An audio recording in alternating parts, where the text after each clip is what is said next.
না আজকে দুপুরে খাবার কি?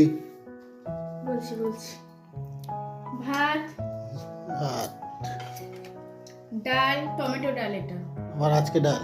কালকে নিরামিষ ছিল বলে ডাল ছিল। রোজ ডাল খাও, ডালে প্রোটিন আছে। লোটে মাছ ভাজা, মানে লোটে মাছের বড়া। এটা লোটে মাছের বড়া, হ্যাঁ, ডালের সাথে। হুম, বেগুন ভাজা। বেগুন ভাজা। এটা একটা মিক্সড সবজি, সব রকম সবজি আছে ওতে। চিংড়ি দিয়ে প্লেন। আর এটা হচ্ছে সিলভার কাপ মাছের টক। টক করেছো কেন? এবার তোমরা খাবে, তোমরা দুজনে খাবে, টক করেছো। ওই যে তোমাদের জন্য লোটে মাছের বড়া আর ডাল আছে তো। টক খাবে, একটু খাও না বাবা, একটু বাইরে বেরো না ওই ঝাল ঝোল থেকে। ঝাল ঝোল না, আমার পাতলা এমনি আলু দিয়ে ঝোল করে দিতে। সেটাই তো বলছি, ঝাল ঝোল থেকে একটু টক বাইরে এমনি বেরো। খাই না তার মধ্যে।